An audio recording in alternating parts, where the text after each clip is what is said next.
26 iyun tarixi nəinki hərb tariximizin, ümumiyyətlə dövlətçiliyimizin qürurla yazılmış səhifələrindən biridir. Bugün Azərbaycan ordusu regionun ən güclü ordularından biridir. Qafqazın ən çevik və yüksək hazırlıqlı birləşmələrindən olan xüsusi təyinatlılar, hərbi hava qüvvələri, hərbi dəniz qüvvələri və quru qoşunları döyüş hazırlığını ən yüksək səviyyədə saxlayır. Biz də bu əlamətdar günlə bağlı Hərb Tarixi Muzeyində keçirilən mediaturda iştirak etdik və qəhrəman hərbiçilərimizin döyüş yolunu onların öz dilindən dinlədik.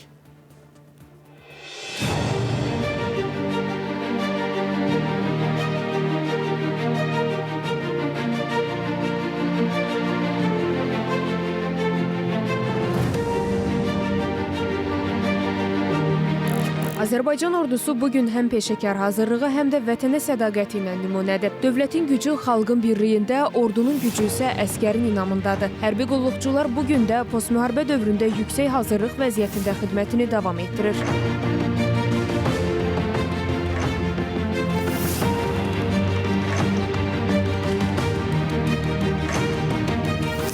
Bugün ayağımız yerə möhkəm basırsa, səbəbi var. Səbəbi sərhəddə dayanan əsgər, səngərdə yatan zabitdir. Bugün bayraq uğrunda can verənlərin, torpaq üçün yaşayanların günüdür. Hərbi dəniz qüvvələrinin xüsusi təyinatlı mənsubu deyir ki, 20 ildən çoxdur ki, ordu sıralarında xidmət göstərir. Vətən sevgisi onu hərbiyə yönəldib. Xüsusi təyinatlıların tərkibində döyüş tapşırıqlarının mərkəzində yer alıb. 16 aprel döyüşlərində də iştirak eləmişəm.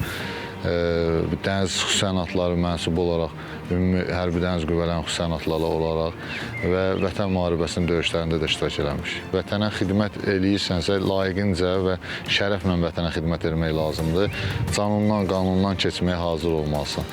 Bir xüsusiyyətli mənsubu olaraq biz üçün birinci növbədə qarşımıza qoyulan tapşırıqlardır. Müzəffər Ali Baş Komandanın irəli əmrini eşidən hər əsgər, hər zabit bu çağırışa cəsarəti ilə cavab verdi. Vətən sevgisi onları qorxu tanımadan irəli apardı.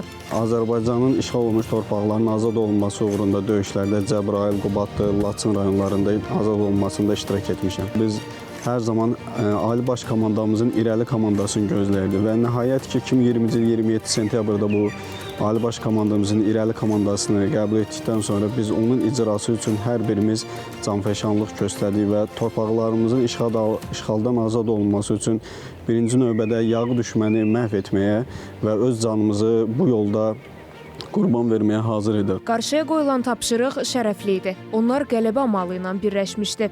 Mən ümumi olaraq aprel əməliyyatlarında, həmçinin 44 günlük vətən müharibəsində, antiterror əməliyyatında hər birində iştirak etmişəm.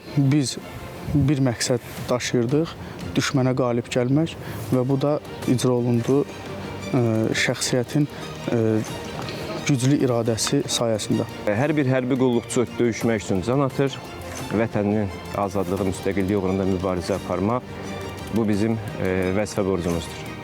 Bizə hərbi qulluqçular olaraq təməldən bu iş öyrədilir. Bu istiqamətdə hazırlaşdırılırıq.